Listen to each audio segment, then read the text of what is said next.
President Uhuru Kenyatta is expected next month to keep aside the trappings of power and face 5 counts of crimes against humanity at the International Criminal Court. And as the clock ticks to the 12th of next month, the Hague-based court insists that his official status notwithstanding, Kenyatta must stand in the dock, a situation that will make him the first sitting head of state in the court's history to stand trial.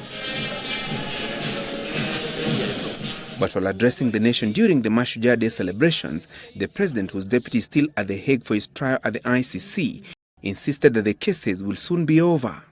Niwapatie salamu za naibu wangu Mheshimiwa William Ruto. Mumezipokea? Mumezipokea? Unajua kuna watu wengine huko wanatusumbua na mambo yao huko. Lakini sisi tumesimama imara na nataka kuhakikishia ya kwamba hayo ni mambo ambayo yatapotea. Huyo sheitani yumbaya atashindwa na Kenya yetu itaendelea mbele. The deputy president opted not to fly back to Nairobi to join the president and other Kenyans in celebrating Mashujaa Day, and instead traveled to Brussels, Belgium, to honor the fallen and modern-day heroes, with Kenyans living there. Accompanied by his wife Rachel, daughter June, and a group of Kenyan lawmakers, among them Senators Kipchumba Murkomen and Charles Keter, the deputy president insisted that the crimes against humanity charges that he and the president face at the ICC were political from the onset. His trial with his co-accused Joshua Arap Sang resumes Monday after the weekend break. It has become increasingly evident that these cases were not preferred on their forensic merit, but in pursuit of ulterior political motives by local and international forces. There will always be enemies of our independence doing all they can within and outside acceptable frameworks to undermine our republic. However, the sovereign will of the people of Kenya in the last general elections brought these sinister plans to naught. And back at the Nyayo National Stadium, the president, in a thinly veiled attack directed at the West, maintained that Kenya's sovereignty must be respected by all. Our forefathers rejected colonialism and imperial domination in their time.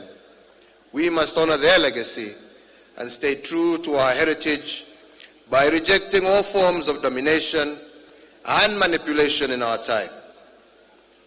Let us confront without flinching those external forces seeking to thwart our collective aspirations. They may be powerful and rich, but so were the colonists. They may disrespect, but we have defeated their ilk before.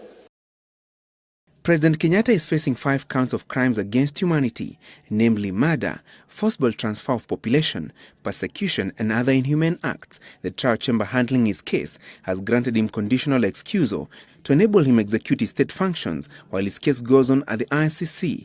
He will, however, be required to be physically present during the opening and closing sessions of his case, as well as the day when the verdict in his case will be made. He will also be required to be in court when victims will be testifying.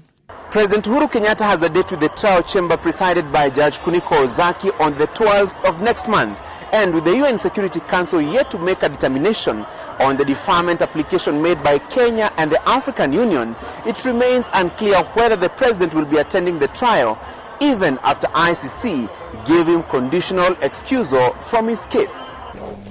In the meantime, journalist Walter Baraza is not yet off the hook.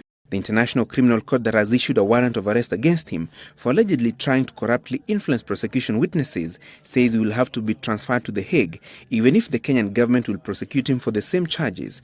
The Office of the Prosecutor says the Kenyan government must fully cooperate and hand over the 41-year-old Eldoret-based journalist to the court's pre-trial chamber.